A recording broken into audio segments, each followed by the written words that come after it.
할렐루야. 오늘도 말씀을 시작하는 여러분 사랑하고 축복합니다. 말씀 붙드시고 생명의 삶을 사시기 바랍니다. 창세기 20장 1절부터 7절까지 우리 교독하도록 하겠습니다.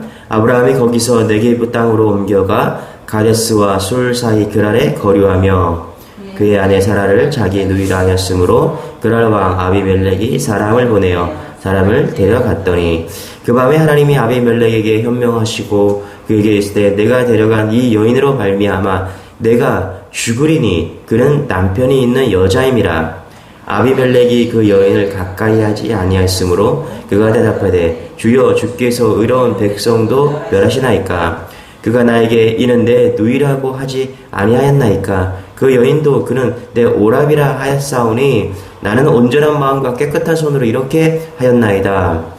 하나님이 꿈에 또 그에게 이르시되 내가 온전한 마음으로 이렇게 한 줄을 나도 알았으므로 너를 막아 내게 범죄하지 아니하게 하였나니 여인에게 가까이 하지 못하게 함이 이 때문이니라. 7절 같이 시작.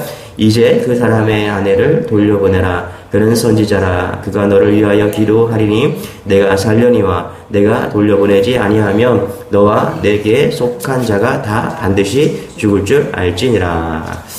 아멘. 예, 아브라함은 지금 헤브론 혹은 마므레라고 불리는 곳에 살다가 블레셋 족속이 살고 있는 그랄로 내려갔습니다.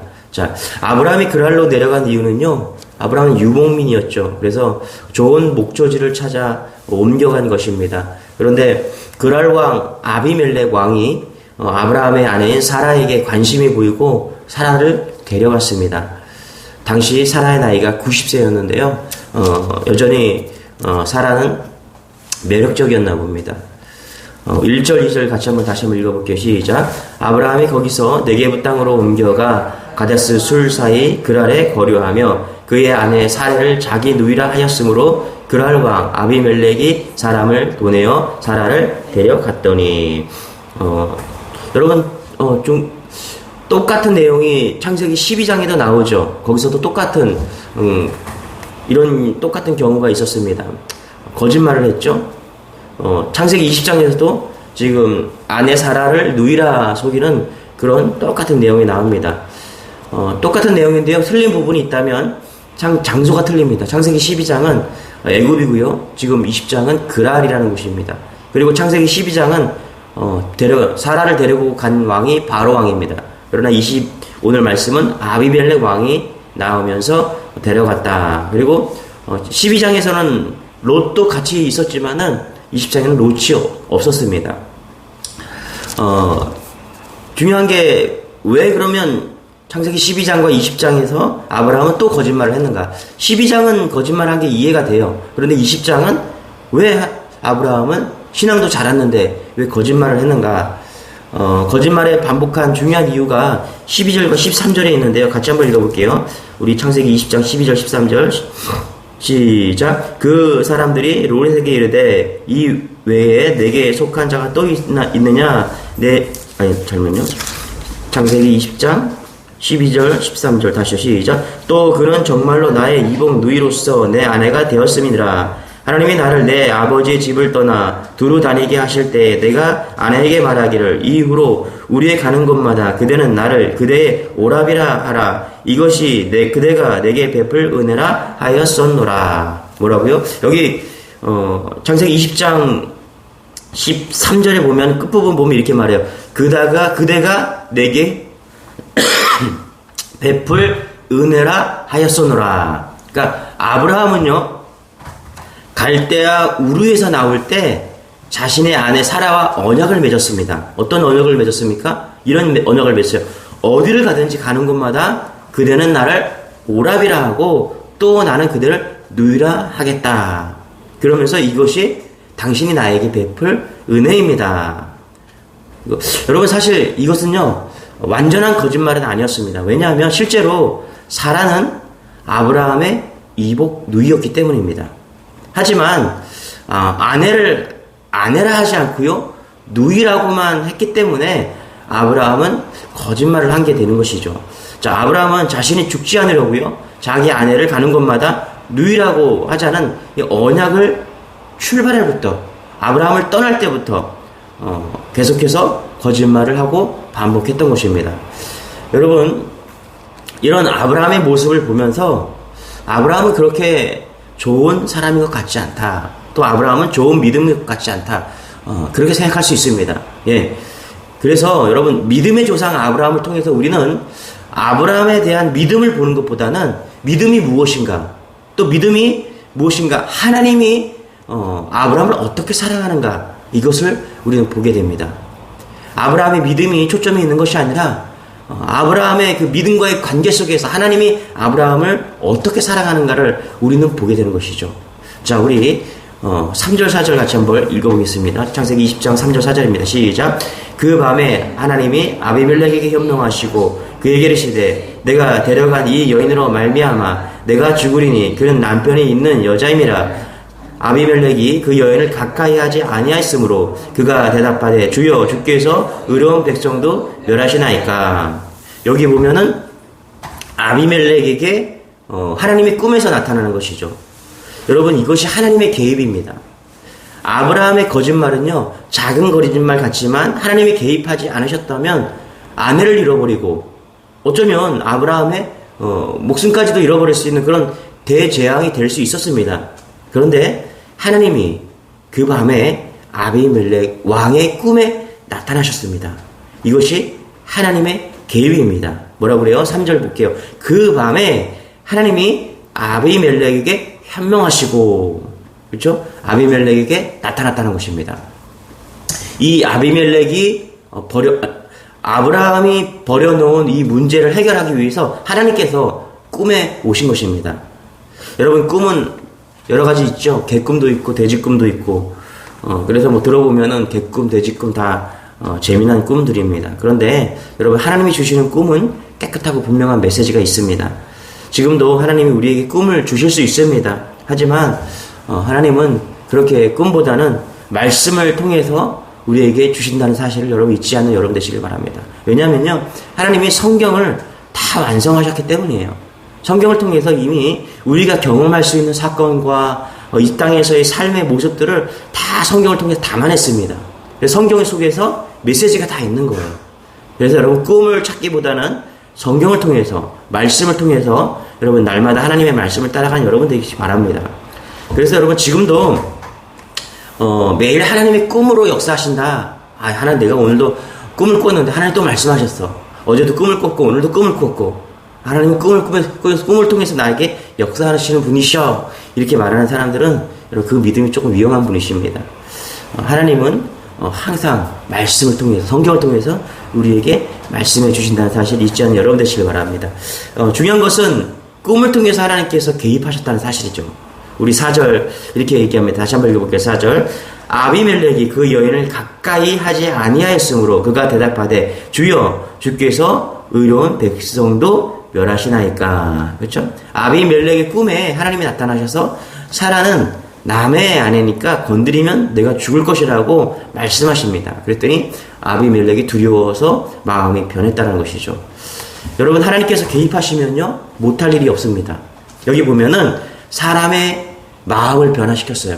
그것도 아비멜렉은 누구의 왕이잖아요. 왕의 마음도 한순간에 바꾸십니다. 여러분, 우리 인간에 살아가면서 돈으로 안 되는 것이 있습니다. 그것이 무엇이죠? 사람의 마음입니다. 물론 우리가 요즘에 돈이, 물질이 만능주의에 그렇게 살고 있지만은, 그래서 물질 따라 마음도 많이 움직이지만요, 여전히 여러분, 가장 돈으로 사기 힘든 것이 뭐냐면 인간의 마음입니다. 여러분들 아마 연애할 때 아마 경험해 보셨을 거예요. 내가 마음에 들면 또 상대방이 또 마음에 안 들고, 또 상대방이 우리를 또 마음에 들어하면 또 우리의 마음이 또 들지 않고, 그래서 마음 맞추기도 힘들고 마음이 움직이는 게 참 힘든 것이죠. 그러나 하나님 개입하시면 인간의 마음도 순간 그렇게 바뀐다는 사실을 우리 다시 한번 보게 되는 것이죠. 하나님은 능치 못할 것이 없으십니다. 여러분, 이걸 믿는 여러분 되시길 바랍니다. 아브라함은 지난 20년 동안 하나님을 많이 체험했습니다. 하나님 직접 사람의 모습으로 나타나시기도 하셨고요, 아브라함과 언약을 맺기도 하셨고, 또 갖가지 은혜를 많이 베풀었습니다. 그러나 20년이 지난 지금도 동일한 죄를 범하고 있습니다. 그만큼 여러분, 인간이 연약하고 부족한 존재인 것이죠. 아브라함은 왜 이런 죄를 번복하고 또 저질렀을까요? 그것은 두려움 때문입니다. 우리 한번 20장 11절을 같이 한번 읽어볼게요. 시작. 아브라함이 가로되 이곳에서는 하나님을 두려워함이 없으니 내 아내를 인하여 사람이 나를 죽일까 생각하였음이요. 뭐라고요?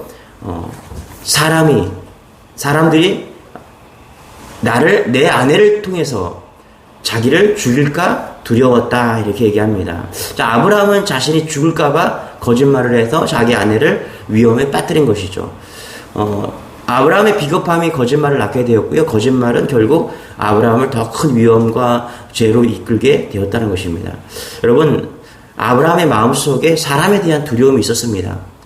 분명히 하나님은 아브라함에게 아브라함의 방패라고 말씀해 줬고요. 너를 보호해 주겠다라고 그렇게 언약해 주셨습니다. 그럼에도 불구하고 그는 변하지 않고 바뀌지 않았습니다.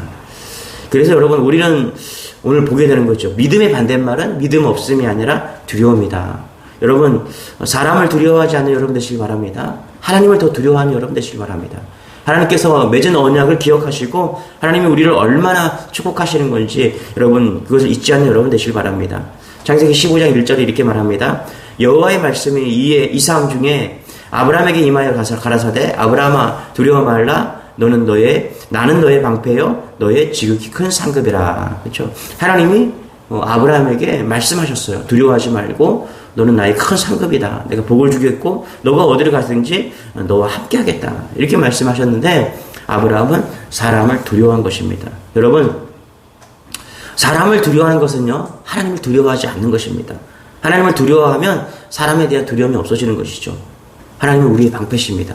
어떤 문제보다 크신 분이십니다. 여러분, 이것을 놓치지 않는 여러분 되시길 바랍니다. 오늘도 하나님을 철저하게 신뢰하고 나의 방패 되시고 나의 상급 되신다고 말씀하셨사오니 여러분 믿음으로 오늘도 문제보다 크신 하나님을 믿는 여러분 되시길 바랍니다. 할렐루야. 또 한 가지는 하나님은 또한 은혜의 하나님이시라는 것이죠. 우리 14절 같이 한번 읽어볼게요. 시작. 아비멜렉이 양과 소와 노비를 취하여 아브라함에게 주고 그 아내 사라도 그에게 돌려보내고. 자, 뭐라 그래요? 아브라함은요 아비멜렉으로부터 양과 소와 노비를 선물로 받았습니다.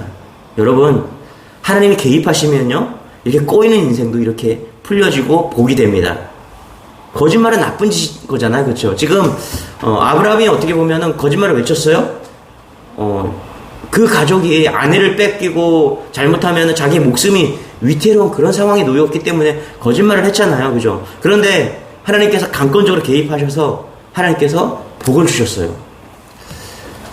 우리 16절도 같이 한번 읽어볼게요. 16절 시작. 사라에게 이르되 내가 은천개를 내 오라비에게 주어서 그것으로 너와 함께 여러 사람 앞에서 내 수치를 풀게 하였노니 내 일이 다 선이 해결되었느니라. 그렇죠? 아브라함이 지금 부자가 된 것입니다. 누구 덕분에요? 사라 덕분에. 그렇죠? 12장에서 바로에게도 사라 덕분에 엄청난 복을 받았죠. 그리고 20장 오늘 말씀에도 아비멜렉에게도 엄청난 물질을 받아서 이제 양과 염소와 그리고 은도 많이 받아서 지금 다시 돌아가게 되었다는 것입니다. 사라 덕분이죠. 그런데 신학적으로 말하면 이거는요 하나님의 은혜입니다. 하나님의 은혜. 여러분, 우리말로 하면요 뭘 해도 잘 풀리는 인생입니다. 뭘 해도 잘 풀리는 인생.